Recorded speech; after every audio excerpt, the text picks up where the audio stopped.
Esto es Agro y Mercados, el podcast semanal de la corredora Graci. Desde el Departamento de Análisis, Ariel Tejera y Juan Manuel Huerti te invitan a pensar los mercados y evaluar estrategias junto a los principales referentes del rubro. Muy buenos días, nos volvemos a encontrar en un nuevo episodio de Agro y Mercados, el podcast semanal de la corredora Graci, número 24 de la segunda temporada. Como siempre, quien te habla Ariel Tejera junto a Juan Manuel Huerti. ¿Cómo estamos, Juan? Hola Ariel, ¿cómo andás? Buenos días. Bueno, acá estamos, segundo episodio del año, con una semana súper cargada, la verdad, de novedades en el plano financiero, bueno, a la espera de datos y con una última rueda del mercado tremenda, ¿no? Bastante Gran movimientos viernes. en precios, sí, reporte de Luzda, un panorama internacional movido y que tuvo su impacto acá, así que para bien, por suerte. Sí. Creo que si el clima se acomoda, podríamos decir que esto podría presagiar un buen arranque del año. Pero bueno, vamos a ver que la cuestión climática también es muy relevante y nos está dando algunos dolores de cabeza. Sí, Pero desde el punto de vista del mercado, por lo menos arrancando con noticias positivas, ¿no? sí, sí, sin duda. Bueno, vamos a analizar en el día de hoy, vamos a hacer un repasito de algunos temas en materia de economía, ¿no? Y dólar, e inflación bastante relevantes y que son claves para mirar en la próxima semana. Y bueno, y también vamos a hacer un repasito exhaustivo de lo que fue los reportes, ¿no? De Luzda que se publicaron el día viernes, reportes claves que imprimieron bastantes movimientos al mercado después de importantes sorpresas que generaron. Y bueno, para eso, Juan, lo vamos a hacer de la mano de dos grandes especialistas del rubro, ¿no? Así es, dos caras de la casa. Ah, bueno. Sí, no. Dejando los chistes de lado hoy, dado bueno, la relevancia de los informes y el impacto que tuvieron en el Sí, mercado. y la extensión del contenido, bueno, hacemos una Sí, charla entre nosotros, ¿no? Y damos vuelta por todos los temas. tal cual. Así que bueno, nos van a tener que escuchar largo y tendido en el día de hoy. Bueno, para arrancar, antes de meternos de lleno con el USDA, que creo que es el plato fuerte de la semana, ¿no? Y del viernes, obviamente, ¿no? ¿Te parece, Juan, que charlemos muy brevemente de algunos temitas que son bastante relevantes en Sí, materia a de ver, política económica, dólar? el dato de inflación de la semana que viene es el gran evento que se está esperando en los mercados. Yo creo que sí. Después de lo que fue el pago, ¿no? De la amortización, ¿no? Y de los cupones de los bonos, que bueno, Sí, también uno de los grandes puntos que tuvo lugar en la semana. Un gobierno que cumple. Bueno, ahora yo creo, la próxima gran parada tiene que ver con el dato de inflación, como bien decías vos, próximo martes, a publicarse por el INDEC, inflación nacional, con esta suerte de prólogo, ¿no? Que nos deja la inflación de Cava, ¿no? De 3,3 en lo que fue esta semana, un dato que suele en algún punto presagiar un poco lo que se puede venir a nivel nacional claro. y que cuando uno mira la serie histórica siempre da un poco por encima el de Cava, ¿no? Bien, y entonces, en base al dato de Cava, ¿cuál fue y qué podemos estar esperando para el IPC a nivel nacional el martes próximo? Bueno, nos dejó 3,3% para el mes de diciembre y bueno, y todo esto nos lleva a pensar de que posiblemente estemos entre un 2,6, 2,7, 2,8 aproximadamente en el dato de IPC nacional. Obviamente hay que ver qué nos dice. Recordamos el REM que viene sobreestimando el dato y bueno, y viene apuntando un 2,70, 2,7.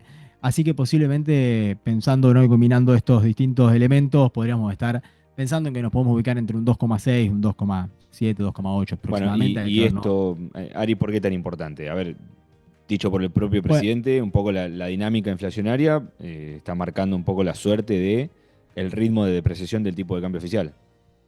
tal cual. Entonces, dependiendo el número que nos traiga el INDEC la semana que viene, ¿no? Podemos llegar a pensar en que el gobierno va a empezar a aplicar un cambio, ¿no? En lo que es la política de crawling peg, pasando según se viene anunciando lo que se está esperando, no es que se pase de 2% mensual a 1% mensual, ¿no? En el avance del tipo de cambio oficial.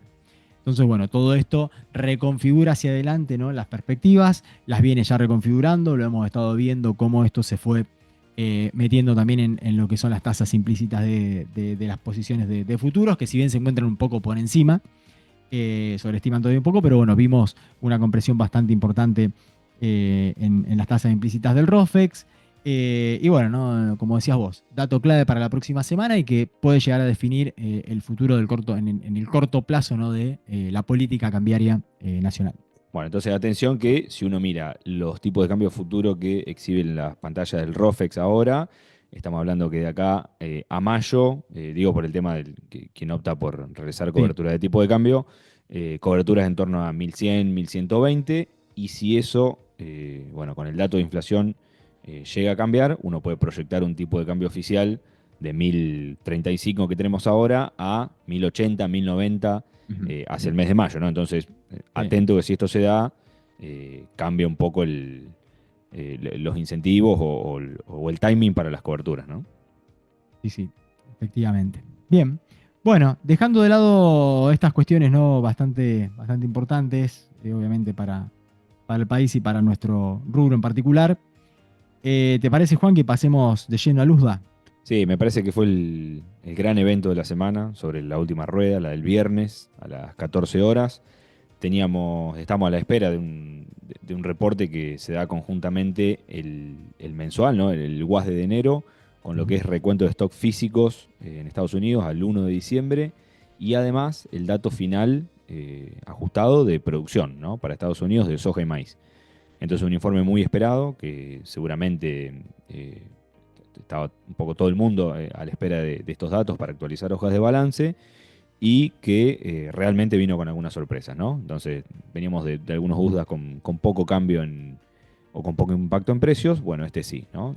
Algunas variaciones considerables respecto de la expectativa que ya había descontado el mercado en los precios, algunos volúmenes diferentes y bueno, con su impacto positivo, lectura alcista, reacción alcista para los precios de la soja y del maíz, por algunas sorpresitas que estuvo. Y eso fue lo que permitió, cuando uno mira la variación de precio semanal que hacemos siempre, fue lo que permitió que la soja y el maíz terminen con ganancias semanales, ¿no?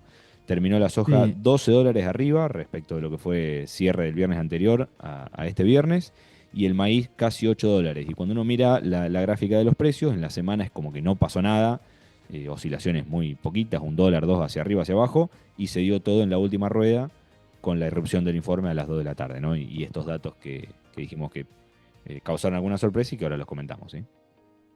sí, la verdad es que bueno, fue una batería de cuestiones que, bueno, como lo comentábamos, ¿no? Una de las charlas que dábamos para clientes, ¿no? En términos generales, la sorpresa creo que fue lo que más pesó en la reacción de los precios, generando un ligero reacomodamiento de variables sin implicar esto, ¿no? Por lo menos a modo de síntesis, lo que podríamos pensar es que no estamos frente a un cambio de tendencia marcado o a una situación lejos de ser crítica, ¿no? Simplemente, bueno, hubo algunos recortes que colaboraron en un sentido positivo, ¿no? Sí, sí, sí. A ver, hubo, para ir entrando un poquito en el detalle por Dale. producto, en soja, ¿qué pasó? Ajustaron producción, como decíamos. Bueno, el USDA revisó y tiró un poquito menos de área cosechada y un poquito menos de rinde. Entonces esto nos deja una producción de 118,8 millones de toneladas. Esto es 2,5 menos de lo que fue la estimación del mes pasado y un volumen similar, digamos, de inferioridad respecto a lo que estaba esperando el mercado. Ujú. Y bueno, eso directamente, sin lugar a dudas, de carácter alcista, ¿no? Al fin y al cabo que haya 2,3 menos millones de toneladas de lo que se esperaba y que Tal eso, cual. al no tocarse la demanda, se traslada casi todo a stock finales, ¿no? Entonces, cuando el mercado esperaba un nivel de stock finales cercano a 12 millones de toneladas, bueno, finalmente lo que queda planteado ahora es que van a ser 10,3 y eso hace ajustar un poquito la relación stock-consumo a niveles cercanos al 9% contra 10 y algo que teníamos el mes pasado, así que una situación un poquito más favorable para los precios, si se quiere. Comparto que es un ajuste de una magnitud no tan considerable y si uno quiere pensar en el mediano y largo plazo, no es que cambia sustancialmente el panorama de oferta, ¿no? Es un poquito menos de No, producción, un poquito menos de stock, un poquito más de precio. Simple. tal cual, cuando hacemos el doble clic en el volumen de producción, seguimos en torno a uno de los mejores niveles históricos, ¿no? Sí, de, sí, de tal cual. producción, más que el año pasado, ¿sí? Pero bueno, ¿no? Por suerte siempre es bueno, ¿no? Que las revisiones y los ajustes que se dan en Estados Unidos de Luzda para Estados Unidos sean a la baja y no a la alza, Sí. pero sin implicar esto en un cambio drástico en el escenario de oferta de Estados Unidos, ni mucho menos, ¿no? Bien, y en maíz una situación muy similar a lo que pasó con Ujú. soja. Si uno quiere verlo en términos de magnitudes, quizás un poco más abultado los recortes, ¿no? Recortaron casi 7 millones de toneladas lo que es la producción final. En este caso, no tocaron prácticamente el área final cosechada y sí vino todo de la mano de menores rindes y bueno, también con una demanda prácticamente estable. Esto se estaría trasladando a menores stock finales por segundo mes consecutivo. Recordemos que en el mes de diciembre habían dejado sin cambio la producción, pero incrementaron la demanda, más exportación y más consumo interno, y eso derivó en menores stocks. Bueno, ahora esa demanda estable, pero con menos producción. Entonces, otro recorte de stocks y también relación stock-consumo cercana al 10%, cuando hace un mes atrás estaba más o menos en 14%, así que una caída porcentual bastante marcada en poco tiempo, ¿no? Y bueno, precios que cuando veíamos las gráficas recién hace un rato, también, ¿no? Con un devenir de precios mucho más favorables para el maíz que para la soja en los últimos meses, ¿no? Quizá ya todo esto el mercado un poco lo fue masticando poco a poco con el comportamiento de la demanda y demás. Bien, Juan, ¿querés que pasemos a Sudamérica? ¿Cómo se completa este panorama que venís comentando en términos de lo que, bueno, el aporte que se espera, o por lo menos los Sí, números que trajo Luzda para Brasil y la Argentina? verdad que O no sé si querés comentar algo más de los stocks físicos, o te parece que hay algo relevante ahí, o bueno, pasamos lo directamente a mismo, ahí Sudamérica. un poco la lectura o la interpretación que hay que hacer es similar, ¿no? Cuando uno mira los números de recuento de stock físico, es decir, mercadería real existente que tenía Estados Unidos al 1 de diciembre, también, ¿no? Todos valores un poquito por debajo de lo que esperaba el mercado, 84 millones de toneladas de soja, 3 menos de lo que se esperaba, y para maíz, 306 millones de toneladas, casi 2 menos de lo que esperaba el mercado, así que también impacto alcista. Y las sorpresas, todas para Estados Unidos. En Sudamérica, la verdad que no hubo ningún cambio, ¿no? De todas las estimaciones No. iguales a la del mes anterior. Igual al mes anterior, quizás un Sí, poquito ahí, ¿no? Quizás el mercado esperaba un poquito más de una revisión alcista para la producción de maíz, de soja en Brasil, que finalmente no se dio. sí, sí, eso si se quiere también podría ser alcista, es decir, esperábamos más, casi 171 millones de toneladas, y lo dejaron sin cambio en 169. Alcista en cuanto a la diferencia de lo que se esperaba, pero la verdad que 169 millones de toneladas Poco impacto. sigue siendo un volumen Locura. récord para Brasil. Para Argentina sin cambio, 52 millones de toneladas de soja. Y pasando a lo que es maíz, también prácticamente todo sin cambios. 127 para Brasil, 51 para nosotros. Que bueno, hay que ver, digamos, las diferencias que se están dando con las estimaciones acá locales, si realmente vamos a superar las 51 o vamos a quedar algún volumen por debajo de eso. Bueno, eso es lo que tiene que ver con el panorama no que nos trajo Luz así en términos Sí, generales, de principales oferta, variables, digamos. demanda, stocks, principales variables, que como decimos en síntesis, aportando un respiro en esta coyuntura, digamos, tan agobiante en términos de oferta, ¿no? Donde estábamos viendo, bueno, campañones en Estados Unidos, campañón en Puerto en Brasil y bueno, y demás, ¿no? Bueno, Juan, ¿te parece que hagamos algún doble clic en algunos temitas que entiendo que son bastante relevantes, relaciones de precios? sí, te diría, antes de eso, y ya que decís cosechón de Brasil, Ujú, no perder de vista que en breve vamos a estar arrancando ya con la cosecha de Brasil. ujú.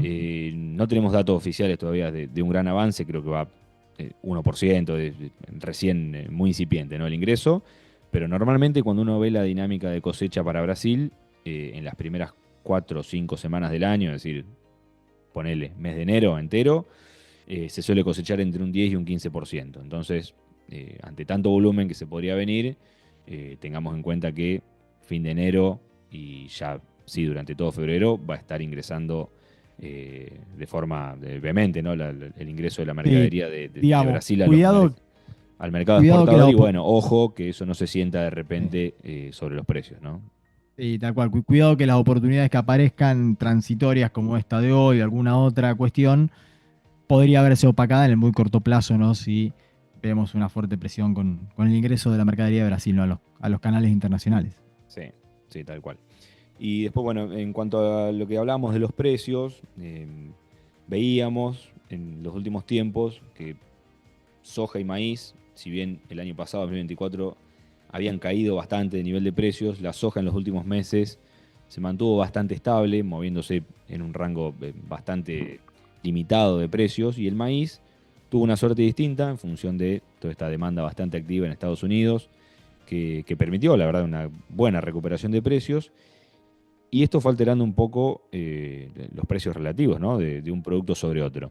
Entonces, cuando uno mira la relación de precios que se ve afuera y que tiene también su correlato en el plano local, ¿no? Veíamos acá, estamos marcando ya, creo que episodio a episodio y semana a semana, cómo están esas relaciones de precio de maíz y soja acá en Argentina, con ratios bastante más favorables al maíz. Bueno, esto tiene también su explicación o viene de la mano de lo que está pasando afuera.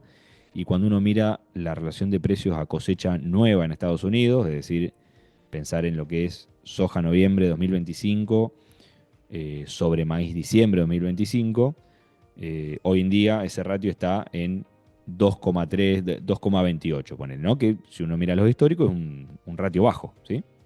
Un ratio bajo que en alguna medida uno puede pensar que esto podría derivarnos en un cambio de la Sí, tal plan de cual. siembra.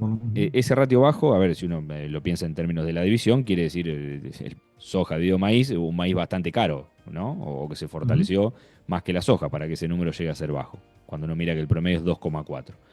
Entonces, para que esto se acomode, y siempre mencionar esto de que estos desequilibrios que se dan o esos cambios en precios relativos no son para siempre, no se pueden mantener indefinidamente, y esto es algo bastante cíclico y que en algún momento tiende a acomodarse. Bueno, pensar en que es una oportunidad que tiene el maíz frente a la soja, para el que hace maíz, para el que tiene que vender maíz, para el que tiene que vender maíz y costos asociados en soja y puede realizar alguna condición en donde ate los precios de alguna manera, ¿no? La venta de maíz en función de los precios de la soja, o para diversificar estrategia también puede pensarse como algo bueno. Bueno, aprovecharlo porque, de vuelta, la idea esta de que estos desequilibrios no se mantienen tanto a lo largo del tiempo y tienden a acomodarse. ¿Cuándo puede ser eso? Bueno, pensemos que si este ratio está tan bajo en Estados Unidos por un maíz caro, cuando se vaya perfilando el nuevo escenario de siembra, este año, por ahí fin de febrero, marzo, cuando ya se conozca algún informe de intención o de perspectiva de producción, probablemente ahí los precios y el mercado vaya haciendo esa corrección y se nos vaya la oportunidad, ¿no? Entonces, no perder de vista estas cuestiones de oportunidad. Bien, sí, bueno, la verdad es que es muy, muy interesante esto que comentás, que bueno, como bien lo decís, no es solamente una cuestión de Estados Unidos, tiene su correlato en el mercado local, permite hoy por hoy, estamos en una situación donde estamos pudiendo armar determinadas condiciones por este ratio y esta relación de precios que no se puedan armar siempre y que no lo tenemos siempre, digamos, con tanta firmeza, o no lo solemos ver con tanta firmeza al maíz contra la soja, que en algún punto responde, y si querés ahora vamos acá para ver qué factores locales pueden estar también operando acá en el plano local sobre esta relación. Sobre todo pienso a lo mejor en lo que resta por comercializar, que después podemos hacer un doble clic ahí, pero que no es solamente una cuestión local, esa fortaleza relativa al maíz contra la soja, sino que, bueno, como bien decís vos, Juan, es algo que se está dando a nivel internacional y que en algún punto, al darse también a nivel internacional, podemos ver que esto, si por algún disparador, ya sea por decisiones de siembra de los productores en Estados Unidos o ya las mismas perspectivas que empieza a plantear el USDA cuando mete estos valores en sus modelos y empieza a proyectar lo que va a pasar en la próxima campaña, podemos llegar a ver ahí que ese ratio empieza digamos, a arbitrarse de nuevo, por así decirlo, o a volver a valores más normales, y también quizás podamos ver algún impacto en la relación de acá de Argentina, ¿no? De los precios de la soja contra el maíz, ¿no? Sí, tal cual. Bien. Bueno. Plano local. Sí, la verdad que en cuanto a producción. Sí, del escenario productivo estamos ya, Preocupación. digamos, Algo de preocupación, digamos, ¿no? Podríamos decirlo así, Juan. Sí, sobre todo por lo climático, ¿no? Era un poco ya lo que adelantaban los pronósticos días atrás. Un final de diciembre ya con muy pocas lluvias y primeras semanas de enero. Se combinan temperaturas altas y en términos de Sí, factores que... sí. Una situación bastante complicada porque se nos viene de forma conjunta esto de ausencia de lluvia y temperaturas altas, ¿no? Entonces, Es como que se une, sí, ¿no? sí. Bueno, sí, así que bueno, ahí hay que tener mucho cuidado porque bueno, sí, tenemos de 1 a 2 semanas en ciertas zonas, muy altas temperaturas y bajas precipitaciones e incluso, bueno, todo esto, ¿no? Que se está dando sobre digamos, si bien cuando comenzó la campaña y sobre todo sobre lo que era el cierre de diciembre, estábamos en una situación de cultivos prácticamente óptima, y no sé si no decir récord en términos de lo que son los porcentajes de cultivos Sí, sí, hasta normales, primeros días buenos de y diciembre excelentes. veníamos bárbaro con Eh, condiciones de los cultivos. Bueno, ya sobre finales de diciembre y primeros días de enero, esta situación ya fue cambiando y todos estos lotes sí, que sí, teníamos en condiciones normales y buenas, excelentes, empezaron a empezó a disminuir. resentirse. Sí, Y dejó de sobre ser todo lo que es noreste de Buenos Aires, sí, ¿no? Entiendo yo que es una de las zonas, digamos, que más está necesitando agua y que más puede estar sufriendo, ¿no? En el corto plazo. sí, sí, tal cual. Centro y norte de Buenos Aires, la parte que más complicada estaría en términos de reservas de agua útil en perfil y bueno, los más necesitados de lluvias. Y una situación un poco Sí, mejor en lo que es centro oeste de Santa Fe y centro sur y sudeste de Córdoba, ¿no? sí, y yo pienso, es una lástima que, bueno, se den estos acontecimientos climáticos que, bueno, esperemos que sean de muy corto alcance, de poca intensidad, ¿no? Y que efectivamente no generen mayores, ¿no? Eh, digamos, impactos en materia de deterioro de rindes, pero bueno, es una lástima, ¿no? Que justo se den, ¿no? En momentos donde los precios repuntan, donde mercados que venían tan apagados, ¿no? Y tan chatos, con noticias Se como la reactivan del un poco, si viernes, vienen a dar una ¿no? oportunidad Dan de un respiro precios, y dan que alguna el clima revancha, acompañe, ¿no? ¿no? Para Claro, y capturar estas que, oportunidades en negocios, ¿no? exacto, ¿no? Porque bueno, sabemos que muchas veces el que tiene que tomar decisiones en estos contextos, ¿no? De un poco de tensión climática, duda al momento de estar poniéndole precio, de estar cerrando negocios sobre la nueva campaña, bueno, y lamentablemente es una lástima porque bueno, justo se dio de una forma, ¿no? Se combina, ¿no? Con Sí, esto, sí, ¿no? comparto Una porque situación justo con esta delicada última, climática con este sí, repunte de precios, ¿no? en esta última rueda del viernes con el repunte de precios veíamos por ahí la posibilidad de, ¿no? de tomar decisiones de precio y cerrar márgenes, que las oportunidades están, sobre todo para maíz, ¿no? Y por supuesto haciendo alguna estrategia más sofisticada, si se quieren, condicionales, las formas que pueda haber para mejorar precios. Pero bueno, está por el otro lado el tema de comprometer el volumen y bueno, con esta situación climática es como que se refrena un poco todo, ¿no? Sí, aparentemente tendríamos 3 meses cuando uno mira los pronósticos de mediano plazo, normales, ¿no? En términos de precipitaciones, Juan, no sé si vos estás viendo lo Sí, mismo, que cuando uno serían mira relativamente lo de normales. corto plazo es lo más preocupante, ¿no? Una semana que seguiría sin lluvias, Sí. 7 días para adelante sin lluvias y temperaturas muy Pero de elevadas. a poco, Después, sí, y aparentemente de a se poco se acomodaría entiende que eso. y sí, cuando uno mira la tendencia en mediano plazo, estaríamos hablando de un trimestre, enero, febrero, marzo, con posibilidades de precipitaciones que serían normales para ese periodo. Y Ujú. lo que sí, temperaturas que se mantendrían un poquito por encima de lo normal para ese trimestre del año, ¿no? Bien. ¿Querés que hagamos también un doble clic en el panorama comercial? Porque, bueno, se complementaba un poco en alguna medida, o por lo menos a mi entender, ¿no? También esto que veíamos, ¿no? De este ratio de maíz, soja a nivel internacional, muy firme para el maíz, y obviamente que hay cuestiones de mercado que son prioritarias, pero bueno, acá tenemos también una cuestión de eh, este escenario que también, eh, digamos, no sé si decir disparó, pero alentó también la concreción de negocios de maíz, y quizás no tanto en soja. Entonces encima se viene como a retroalimentar en una situación de stocks, ¿no? Sí, Un poco más complicada para la soja que para el maíz acá en el plano local de la campaña sí, 23-24. sí, tal cual.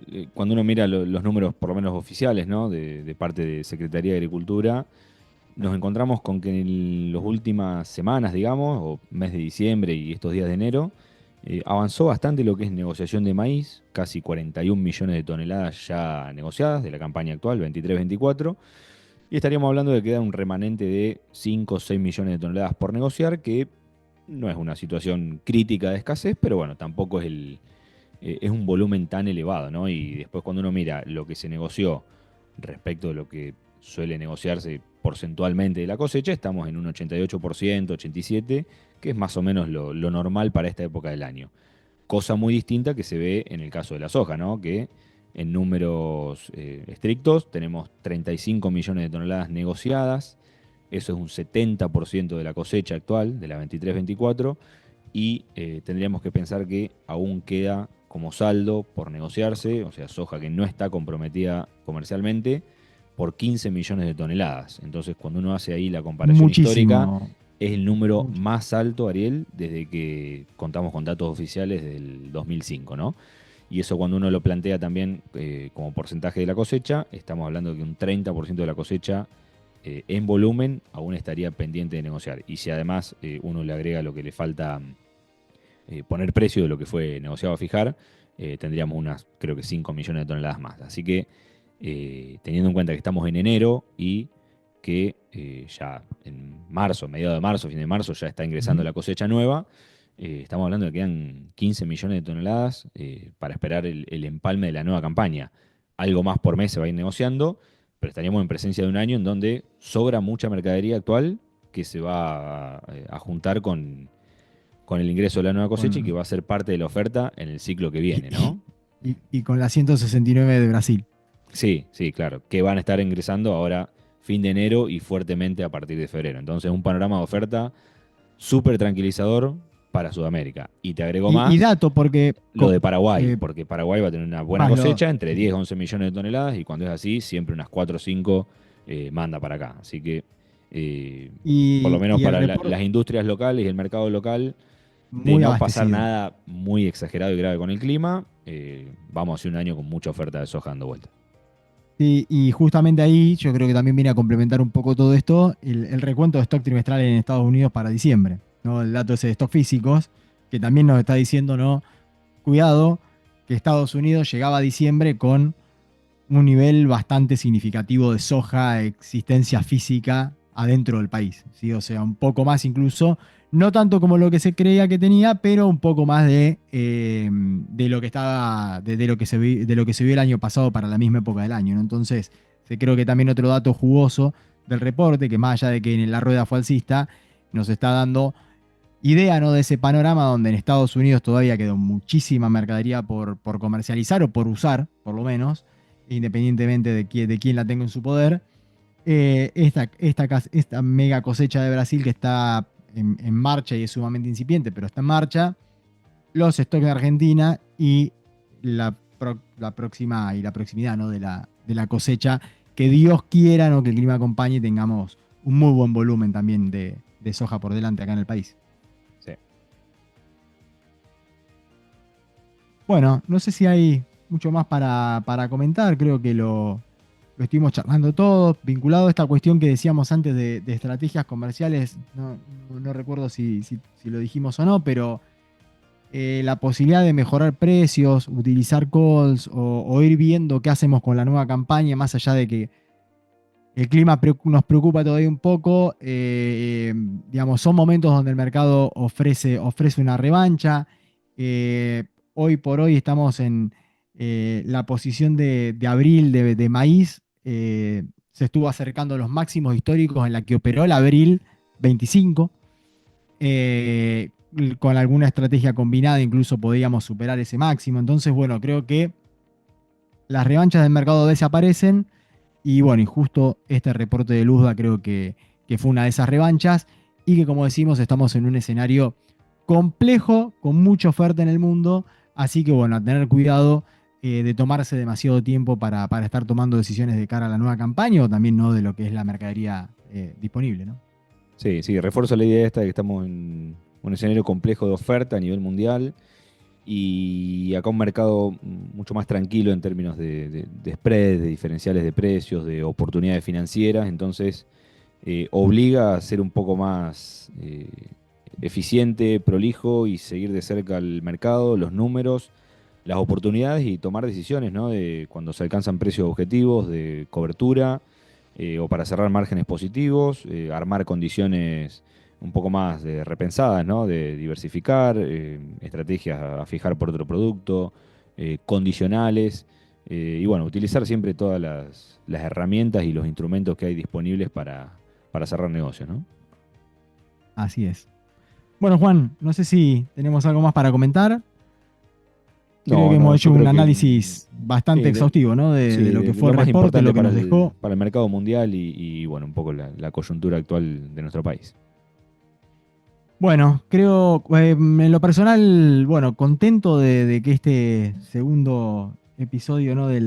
del 2025 estemos hablando y trayendo alguna buena noticia dentro de tanta pálida que veníamos trayendo, ¿no? En términos de lo que eran los mercados, de los precios y demás.